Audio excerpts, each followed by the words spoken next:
सुबह 10 बजे से लेकर 11 बजे के बीच में उपस्थित हूँ आप सबके सामने। आज जिनकी कुंडली लेकर के आया हूँ इनका नाम है यश शर्मा। ये वो कार्यक्रम है जो आप लोगों की कुंडली मैं चुनता हूँ कमेंट के माध्यम से।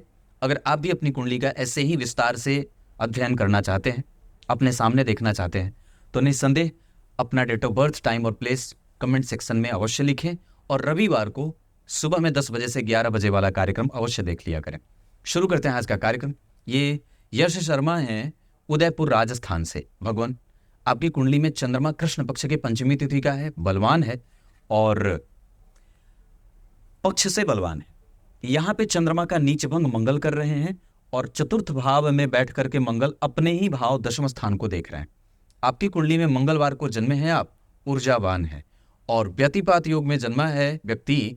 ब्राह्मण वर्ण और राक्षस गण के होने के कारण कलुषित भाव भी कभी कभी बनते होंगे और डर लगता होगा करियर को लेकर के, क्योंकि शुक्र यहां बैठे हैं नीच के ग्रह के साथ। इनका नीच भंग मंगल ने किया है। मंगल ने दो ग्रहों का नीच भंग किया है। शनि नीच के थे, मंगल केंद्र में थे। चंद्रमा नीच के थे, मंगल केंद्र में हैं। गुरु की दृष्टि लग्न पे उच्च की, राहु की दृष्टि गुरु पे, राहु की दृष्टि सूर्य पे, राहु की दृष्टि चंद्रमा पे और शनि की दृष्टि दशम स्थान से अपने ही भाव पे, शनि की दृष्टि जन्म कुंडली के उच्च की राशि पे और शनि की दृष्टि 12 में। शनि की दृष्टि हर जगह बहुत अच्छी जा रही है और आपकी कुंडली में शनि 2030 में आएंगे। इसके अतिरिक्त आपकी कुंडली में अभी परेशानी 2027 तक थोड़ी बहुत रहेगी। आप इमोशनल हैं और आपकी कुंडली में नौकरी के योग कुछ हद तक बने हुए हैं, ऐसा कमजोर नहीं है। लेकिन यहाँ शनि नीच के हो रहे हैं, अश्विनी नक्षत्र में 10 डिग्री के बैठे हैं और वो चंद्रमा जन्म कुंडली में जो आपकी कुंडली का लग्नेश है पंचम भाव में नीच का है, पर उससे भी मैं कमजोर नहीं कहूंगा क्योंकि गुरु की दृष्टि उसे प्राप्त हो रही है और मंगल केंद्र में बैठे हैं। नवांश कुंडली में भी चंद्रमा जो है वो सूर्य के संग बैठ करके आपको पराक्रमी तो कम से कम अवश्य बना रहे हैं और साथ ही साथ गुरु शुक्र आपको धनवान भी बना रहे हैं।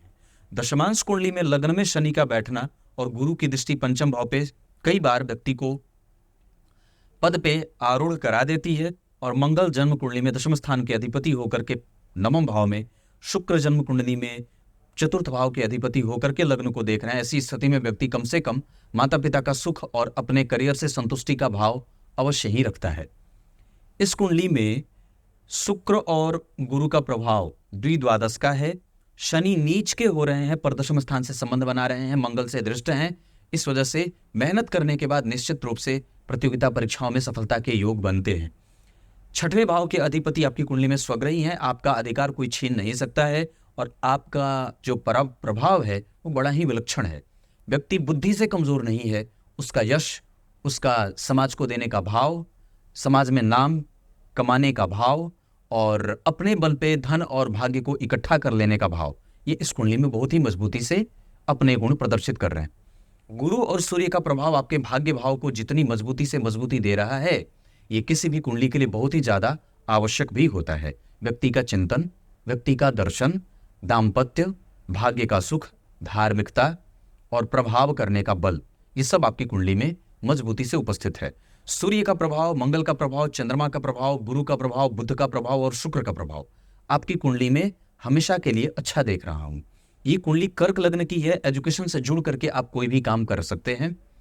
दम आपको लगाना होगा, मेहनत आपको करनी होगी, क्योंकि न तो मंगल ही राशि के आधार पर बहुत अच्छे बैठे हैं और न तो शनि ही आपकी कुंडली में राशि के आधार पर अच्छे बैठे हैं। ये एक सामान्य तो या ऐसी कुंडली साबित हो रही है जो बिना मेहनत के आपको दे नहीं सकती है, पर भाग्य आपके साथ है। मैं ऐसा नहीं कह सकता कि व्यक्ति भाग्यशाली नहीं है, वो भाग्य का बल उसके पास है और चिरंतन सुख का बल भी आपके पास है। जन्म कुंडली में धन भाव के अधिपति का धन के कारक और भाग्य के कारक के साथ धर्म भाव में बैठना आपको अपने माता पिता, भाई बहन, सगे संबंधी, कुटुंब, जन, वाणी, सुख और चरित्र का प्रभाव अच्छा रखेगा। लग्न के अधिपति का गुरु से दृष्ट होना और लग्न के ऊपर गुरु का प्रभाव आपकी दार्शनिकता, आपकी बातों में और आपके प्रभावों में अवश्य ही दिखती है। पराक्रम भाव के अधिपति का छठवें में जाकर के बैठना नीचा विलासी और इस भाव के अधिपति का भी नीच का होना आपकी मेहनत को बढ़ाने के लिए बेवश कर रहे हैं। मेहनत बढ़ाइए, क्योंकि अभी आपकी कुंडली में शुक्र की दशा है जो इस कुंडली के लिए पापी ग्रह होता है। कर्क लग्न की कुंडली के लिए शुक्र पापी भाव के अधिपति होते हैं। कर्क लग्न की कुंडली के लिए मंगल सर्वाधिक योग कारक ग्रह के रूप में, गुरु इस कुंडली के लिए अच्छे भाव के अधिपति होते हैं। जन्म कुंडली में सूर्य मारकेश होने के बाद भी मारक नहीं होंगे, वो अच्छे भाव में बैठे हैं, कम से कम अच्छे हैं। मंगल का प्रभाव उच्च का, बहुत बढ़िया। शनि और मंगल का प्रभाव जन्म कुंडली के सप्तम स्थान पे। आपका रोजगार निश्चित रूप से अच्छा है। सैनिक सेवा का योग इस कुंडली में लगा है। साथ ही साथ बैंकिंग और फिनेंस के क्षेत्र में भी काम करने का योग अच्छा लगा है। एजुकेशन से जुड़िए। मन आपका लगातार नहीं लगता है, अपने आप को और भी ज्यादा रेगुलराइज करिए। जितनी ज्यादा हो सके अपने आप को और भी ज्यादा बढ़ा करके मत पेश करिए। जो स्थिति आपकी है उसी पे अपने बल को विश्वास में रखने की आवश्यकता है। कई बार आपका पूर्व जन्म थोड़ा सा प्रभाव में कमजोर है, इस वजह से इस जन्म में बुध के कारण और चंद्रमा के कारण मेहनत करने की आवश्यकता है। नौकरी भाव के अधिपति बढ़िया बैठे हैं और मैं समझता हूं कि वो जिस डिग्री में बैठे हैं 22 डिग्री के सूर्य और 18 डिग्री के गुरु, गुरु को अस्त करेंगे सूर्य। ये अवस्था आपके नौकरी के प्रभावों को कमजोर कर रही है, इस वजह से मेहनत खूब करनी होगी, नहीं तो नौकरी मिलने में दिक्कत होगी, ये पक्की बात है। आपको मैं एक बात बताता हूं, अपनी कुंडली में गुरु को ठीक करिए। अगर हो सके तो गुरु का रत्न धारण करिए, या अगर हो सके तो इस कुंडली के आधार पर हनुमान चालीसा का पाठ अनुष्ठानिक करिए। 50 बार, 51 बार, 108 बार ऐसे करिए। और अगर हो सके तो आपकी कुंडली में जब कभी भी किसी काम पे निकलें तो घी का दीपक अवश्य जलाएं। अपने कुल देवता की पूजा करें। कुल देवता की आराधना करने से देवताओं की आराधना भी हो जाती है, और कुल के देवता जब आपके ऊपर प्रसन्न रहेंगे तो आपका कोई भी काम अटकेगा नहीं। आपकी कुंडली अच्छी बनी है, इसमें कोई संदेह नहीं है। निसंदेह इसमें मेहनत भी करनी होगी, क्योंकि तीसरे भाव के अधिपति 8वें भाव में बैठेंगे नीचा विलासी होकर के, और अष्टम भाव का अधिपति स्वयं शनि नीच का होगा। अलग बात है कि उसका नीच भंग हो रहा है, पर मेहनत तो करनी पड़ेगी, क्योंकि दशम स्थान में शुक्र अगर बैठे हैं तो करियर को लेकर के क्षेत्र से संबंधित समस्याएं अवश्य ही पैदा करते हैं। ये अलग बात है कि आपकी कुंडली में सभी मनोवांछित कृत्य आपका परिणाम आपको अवश्य ही देते जाएंगे। एक बात और बताता हूं, दशमांश कुंडली में लग्न के अधिपति का अष्टम में जाना ये ठीक नहीं होता, और गुरु का राहु केतु के संपर्क में आना ये ठीक नहीं होता। 12वें भाव में सूर्य का बैठना ये कमजोर होता है। कई बार आपको धन कमाने के लिए दूर जाना पड़ता है, मेहनत करनी पड़ती है, और कई गुना मेहनत करनी पड़ती है। लग्न के अधिपति का पंचम में जाना ठीक है, उनका नीच भंग हुआ है, इस वजह से ठीक है। पक्ष का बल उनके पास कम से कम है, बलवान है। गुरु से दृष्ट है, बहुत बढ़िया है। किसी पापग्रह का प्रभाव इनके ऊपर नहीं है, ये भी चंद्रमा को ठीक रख रहा है। लग्न के ऊपर गुरु का प्रभाव है, ये ठीक है, पर गुरु स्वयं भी राहु से दृष्ट हैं, इस वजह से वो अपने प्रभावों में कमजोरी भी देंगे। परम मित्र के साथ बैठे हैं, अपने कारक क्षेत्र में बैठे हैं, अपनी राशि के बैठे हैं, इस वजह से उनके पास बल रहेगा, मतलब वो परिणाम देंगे। धन भाव के अधिपति का महाधनी योग लगाना, तृतीय भाव के अधिपति का मेहनत ज्यादा बढ़ाए, चतुर्थ भाव के अधिपति का दे पर विलंब से, पंचम भाव के अधिपति का देना केंद्र त्रिकोण का योग बना है, खराब नहीं है, पर शनि से दृष्ट है जो इस कुंडली के अष्टमेश होते हैं, इस वजह से संतति रुग्ण होती है। विवाह मिला करके करिएगा, आप मंगलिक हैं। केंद्र में शनि बैठे हैं, इस वजह से उसका दोष थोड़ा कम हो जाएगा। 6वें भाव के अधिपति का स्वग्रही, बहुत बढ़िया। सप्तम भाव के अधिपति का जन्म कुंडली में नीच का होना, ये दोनों ही भावों को कमजोर करेगा। सास ससुर के साथ संबंधों में कमजोरी आती है, ससुराल कृपण मिलता है, और कई बार विलंब से विवाह होने का योग बन जाता है। अष्टम भाव के बाद नवम भाव के अधिपति का स्वग्रही ये हंस योग बनेगा, और जन्म कुंडली में सूर्य ने गुरु को अस्त किया है, इस वजह से हंस योग का प्रभाव कमजोर हो जाएगा। एक पल बना दूसरे पल बिगड़ा, और यहाँ पे गुरु जन्म कुंडली में अपनी राशि के हैं, इस वजह से उन्होंने स्थिति मेंटेन की है, लेकिन फिर भी राहु से दृष्ट होने के कारण और यहाँ पे शुक्र के साथ बैठने के कारण, जो उनके परम शत्रु हैं, यहाँ पे शत्रुता का भाव रख रहा है, इस वजह से मध्यम गति के हिसाब से व्यक्ति को धन आएगा। मेहनत करिएगा तब नौकरी मिलेगी, नहीं तो नहीं मिलेगी, पक्की बात है। एकादशवें भाव से पहले दशम स्थान जन्म कुंडली में थोड़ा कमजोर बनेगा। नीच के ग्रह के साथ 2 परम मित्र बैठे हैं, पर नीच के ग्रह के साथ बैठने से इस कुंडली को कमजोरी भी मिलेगी। हालांकि ये अपने आप में एक धनवान योग होगा, और धनवान योग बनाने वाला है, इसमें कोई कमजोरी नहीं है। दशम स्थान के शुक्र क्षेत्र से संबंधित समस्याएं पैदा करते हैं, लेकिन लाभ बढ़ाते हैं, इस वजह से लाभ का योग है।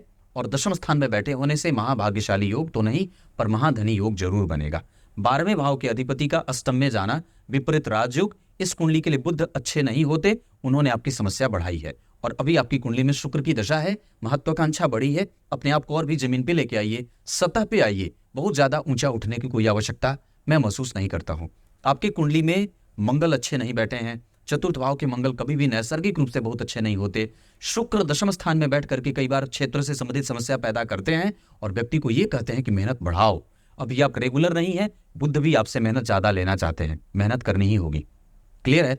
आपकी कुंडली में बहुत अच्छा समय 2027 से चालू होगा, लेकिन उसके पहले एक और भी दशा जो आपका व्यय करेगी, यात्रा कराएगी, बेवजह की परेशानी में रखेगी, और आपको कई तरीके के झमेले में भी फंसा सकती है, जो चलेगा 2024 के 5वें महीने से 7वें महीने 27 के 5वें महीने तक। शुक्र में राहु का अंतर आपकी कुंडली के लिए दोनों ग्रह पेंडुलम की भांति बैठे पड़े हैं और उनका प्रभाव कमजोर हो रहा है। दशा के आधार पर भी अगर बात करें तो मैंने बात कही कि आपकी कुंडली में ये जो शुक्र की दशा चल रही है, इसमें कम से कम आपको भाग्य का साथ मिल रहा है, और लेकिन राहु की दशा कठोर साबित ना हो, इस वजह से आपको मेहनत करनी ही होगी।